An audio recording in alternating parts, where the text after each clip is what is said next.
శ్రీ గురుభ్యో నమః. శ్రీ మహాగణపతే నమః. శుక్ర సంచారం ధనస్సు రాశిలో ఎటువంటి ప్రభావం చూపించబోతుంది, అసలు శుక్రుడు ఎటువంటి గ్రహం అనేది మనం చూద్దాం. శుక్రుడు జ్యోతిష్యరీత్యా ఒక ఉన్నతమైనటువంటి స్థానాన్ని ఇవ్వగలిగినటువంటి గ్రహం అన్నమాట. అంటే ఎవరైతే ఫిల్మ్ యాక్ట్రెస్లో కానీ లేకుండా ఉంటే ఫిల్మ్ యాక్ట్రెస్గా ఉండే రాజకీయ రంగంలోకి ప్రవేశించినటువంటి వారి మీద కూడా ఈ యొక్క శుక్ర గ్రహ ప్రభావం అనేది ఉంటుందన్నమాట. వారి జాతకరీత్యా కూడా ఉంటుంది. మరియు అలాగే యూట్యూబ్ ఛానల్స్ రన్ చేస్తున్నటువంటి వారు, అలాగే ఎవరైతే జీవితంలో ఉన్నతమైనటువంటి స్థితికి చేరినటువంటి వారికి మీద కూడా శుక్రగ్రహ ప్రభావం అనేది ఉంటుంది. వైవాహిక జీవితంలో ఎక్కువగా ఇన్ఫ్లుయెన్స్ చేయగలిగినటువంటి ఒక ప్లానెట్గా చెప్పచ్చు అన్నమాట. అంటే శుక్రుడు మంచి స్థానంలో ఉన్నప్పుడు వైవాహిక జీవితంలో ప్రశాంతమైన జీవితం అనేది కూడా ఉంటుంది. వైవాహిక జీవితంలో అరంబరకలు లేనటువంటి జీవితం అనేది ఉంటుందన్నమాట. శుక్రుడు సరైన స్థితిలో ఉన్నట్లయితే మంచి అనుకూలంగా ఉంటుంది. అలాగే శుక్రుడు కుజుడి యొక్క స్థానంలో ఉన్నట్లయితే వైవాహిక జీవితంలో ప్రాబ్లమ్స్ని క్రియేట్ చేస్తుంటుంది. ప్రేమ సంబంధితమైన వ్యవహారాలకి ఎక్స్ట్రా మ్యారిటల్ అఫైర్స్ అన్నమాట. అంటే వివాహేతర సంబంధాలు పెట్టుకునే వారికి కూడా శుక్రుడు సరైన స్థానంలో లేనప్పుడు వివాహేతర సంబంధాలకు కూడా దారితీస్తూ ఉంటాడు అన్నమాట.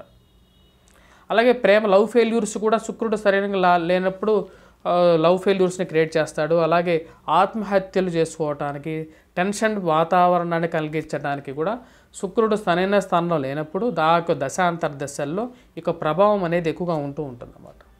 సో ఇప్పుడు శుక్రుడి యొక్క సంచారం, శుక్రుడు ఎటువంటి గ్రహము మనం చెప్పడం జరిగింది కదా. ఇప్పుడు శుక్రుడి యొక్క ప్రభావం అనేది ఇప్పుడు ధనస్సు రాశులకు మారినప్పుడు ద్వాదశ రాశుల మీద ఎటువంటి ఇంపాక్ట్ ఇవ్వగలుగుతాడు, అంటే ఎటువంటి ప్రభావం చూపించగలుగుతాడు అని చూద్దాం.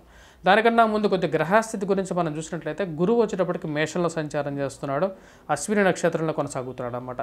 రాహువు గురించి మనం చెప్పాలంటే రాహువు వచ్చేటప్పటికి మనకు రేవతి నక్షత్రంలో మీనరాశిలో ఉన్నాడు, కేతు వచ్చేటప్పటికి కన్యారాశిలో ఉన్నాడు, చిత్తా నక్షత్రంలో సంచారం జరుగుతుంది. అలాగే శని వచ్చేటప్పటికి శతభిష నక్షత్రంలో కుంభంలో సంచారం చేస్తున్నాడు అన్నమాట. అలాగే గురువు వచ్చేటప్పటికి అశ్విని నక్షత్రంలో మేషరాశిలో ఉన్నాడు, బుధుడు మూలా నక్షత్రంలో ధనస్సు రాశిలో, అలాగే కుజుడు కూడా ధనస్సు రాశిలో సంచారం చేస్తున్నాడు. రవి మకరంలోకి వచ్చేసి ఉంటాడు అన్నమాట. జనవరి 16వ తారీఖు వచ్చేటప్పటికి రవి మకరంలోకి వచ్చేసేస్తుంటాడు. ఇప్పుడు శుక్రుడు కూడా వచ్చేటప్పటికి తన మార్పు వచ్చేటప్పటికి ధనస్సు రాశిలోకి మారబోతున్నాడు అన్నమాట. ఈ యొక్క ప్రభావం అనేది ద్వాదశ రాశుల వారి మీద చాలా ఇంపాక్ట్ అనేది ఉంటుంది. అన్ని రాశుల వారికి కొంచెం పాజిటివ్స్, కొన్ని నెగిటివ్స్ అనేవి ఉంటాయి. కాకపోతే మనం గోచార రీత్యా మనం గమనించినట్లయితే శుక్రుడికి వేదస్థానాలు అనేవి కూడా ఉన్నాయన్నమాట. 1, 3, 5, 7, 8, 9, 10 ఇవి వేదస్థానాలుగా కూడా చెప్పడం జరుగుతుంటుంది అన్నమాట. ఈ యొక్క స్థానాల్లో శుక్ర లగ్నాతుగా ఎక్కడైనా సరే వేరే గ్రహం ఉన్నట్లయితే సరైనటువంటి ఫలితాన్ని కూడా ఇవ్వడం అనేది జరగదు. నా యొక్క వీడియోస్లో పాజిటివ్స్, నెగిటివ్స్ అనేది ఓపెన్గా చెప్పడం జరుగుతుంది. ఎందుకంటే ఇవన్నీ మీకు ఉపయోగపడటం కోసం చెప్పడం జరుగుతుంది, వ్యూస్ పరంగా కూడా కాదు. ఎందుకంటే వ్యూస్ అనేవి ప్రామాణికం కాదన్నమాట. ఇప్పుడు మీకు నచ్చకపోయినా కొంచెం జాగ్రత్తగా ఉంటారు. అది మంచిది కాకపోతే మంచిది కాదు అని చెప్పడం జరుగుతుంది. మంచిది అయితే మంచిదిగానే చెప్తాను. వృశ్చిక రాశి వారికి వచ్చేటప్పటికి ఇప్పుడు డబుల్ ఇంపాక్ట్ రాబోతుంది అన్నమాట. అంటే మంచి అనుకూలమైనటువంటి ఫలితాలే రాబోతున్నాయి. వృశ్చిక రాశి వాళ్ళకి చూసినట్లయితే జన్మరాశులు సంచారం చేస్తున్నటువంటి శుక్రుడు యోగకారకుడు కాదు. రేపు జనవరి 18 నుంచి ఎప్పుడైతే జన్మరాశిలో సంచారం చేస్తున్నటువంటి శుక్రుడు ధనస్థానంలోకి పోవటం వలన ధన సంబంధితమైన వ్యవహారాల్లో అనుకూలత మరియు ఇరుగు పొరుగు సఖ్యత విషయంలో అనుకూలత పొందుతారు. ఈ యొక్క విషయంతో పాటు వీరికి జరగబోతున్న డబుల్ ఇంపాక్ట్ అనేది ఎందుకు చెప్తున్నాను అంటే, ఈ యొక్క రాశి వారికి వచ్చినప్పటికీ కుజుడు ఫిబ్రవరి 5వ తారీఖు తర్వాత 5వ తారీఖు నుండి రవితో కలిసి తృతీయంలో ఉండబోతున్నాడు. అంటే మకరంలో సంచారం చేయబోతున్నాడు అన్నమాట. మకరంలోకి రాబోతున్నటువంటి రవి, కుజుడు పూర్తి యోగకారకులు. అంటే ప్రయాణ సంబంధితమైన విషయాల్లో అనుకూలంగా ఉండబోతుంది. ధన సంబంధితమైన విషయాలు, వ్యాపార ప్రయత్న సంబంధితమైన విషయాలు అనుకూలంగా ఉంటుంది.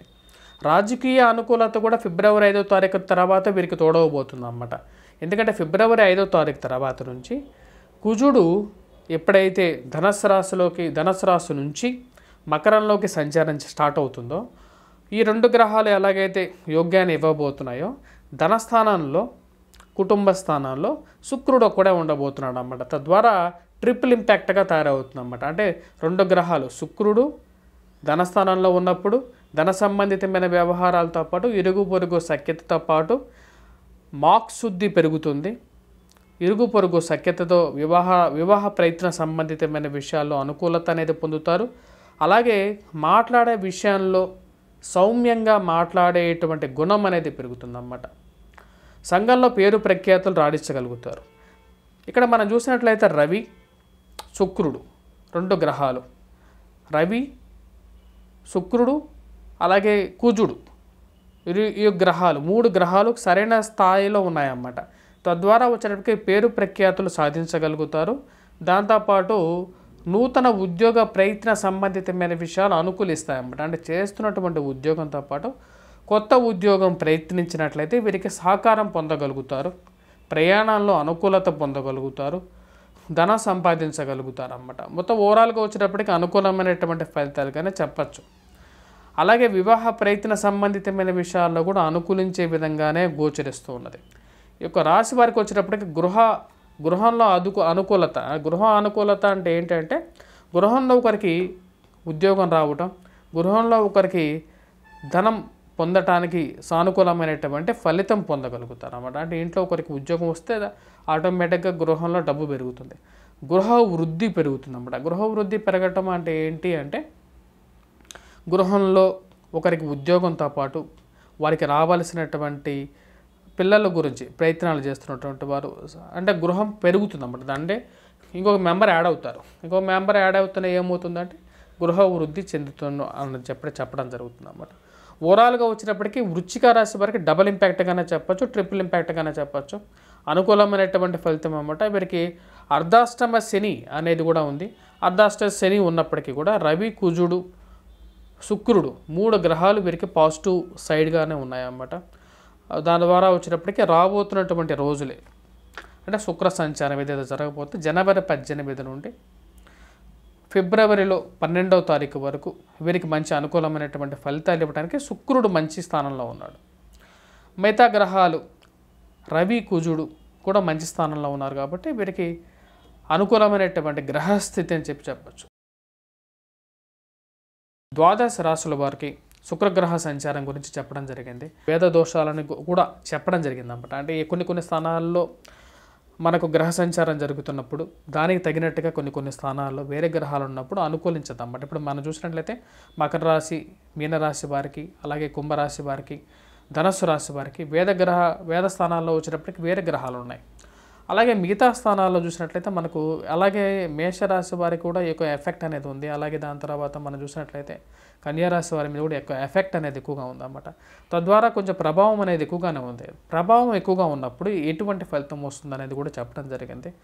బాగలేకపోతే బాగలేదనేది చెప్పాను అన్నమాట, ఓపెన్గానే చెప్పాను. ఎందుకంటే జనాలు బాగుంది అని చెప్తే పాజిటివ్గా నాకు వ్యూస్ రావచ్చేమో, కానీ మీ యొక్క లైఫ్లో మీకు కొంచెం ఇంపాక్ట్ అనేది ఉంటుంది కాబట్టి. ఎందుకంటే జ్యోతిష్యం అనేది నమ్మకం మీద ఉంటుంది, హానెస్టీ మీద ఉంటుంది. హానెస్టీ అండ్ నమ్మకం, నా మీద నమ్మకం అనేది వల్ల మీరు చూస్తున్నారు కాబట్టి దాని గురించి నేను ఓపెన్గా చెప్పాను అంతే. సో దీనికి కావాల్సినటువంటి రెమెడీస్ ఏం చేసుకోవచ్చు. శుక్రగ్రహం సరిగా లేనప్పుడు లక్ష్మీదేవి ఆరాధన చేయటం అనేది సింపుల్ రెమెడీ అన్నమాట. అంటే మనం లక్ష్మీదేవిని ఫ్రైడేస్ శుక్రవారాల పూట అమ్మవారిని ఎక్కువగా కొలిచినప్పుడు మనకు అనుకూలమైనటువంటి ఫలితాలు అనేవి ఎక్కువగా గోచరిస్తాయి అన్నమాట. అలాగే వాటితో పాటు Fridays light colour dress, transparent డ్రెస్సెస్లో, ట్రాన్స్పరెంట్ అంటే వైట్గా లైట్ కలర్ డ్రెస్సెస్లో ఉన్నప్పుడు శుక్రుడి యొక్క ప్రభావం అనేది మనం పొందటం అనేది జరుగుతుంటుందని చెప్పి శాస్త్రం చెప్పింది అన్నమాట. అలాగే ఫ్రైడేస్ ముఖ్యంగా వచ్చినప్పుడు పెర్ఫ్యూమ్ అనేది ఎక్కువగా వాడాలి అన్నమాట. సుగంధ ద్రవ్యాలని దగ్గరగా ఉంచుకోవటం, మరి పెర్ఫ్యూమ్ని ఎక్కువగా వాడుతున్నప్పుడు ఎవరి జీవితంలో అయితే శుక్రగ్రహ సరిగా లేని వారు ఎవరైతే ఉన్నారో వారికి కొంచెం అనుకూలమైనటువంటి పాజిటివ్ ఇంపాక్ట్ అనేది వారి జీవితంలో కూడా జరుగుతుందన్నమాట. శుక్రుడు జీవితంలో సరైనప్పుడు వైవాహిక జీవితంలో ఇంపాక్ట్ అనేది కొద్దిగా ఎక్కువగా ఉంటుందన్నమాట. దాని గురించి మళ్ళీ ఒక వీడియోలో నేను క్లియర్గా మీకు ఎక్స్ప్లెయిన్ చేస్తాను. స్వస్తి.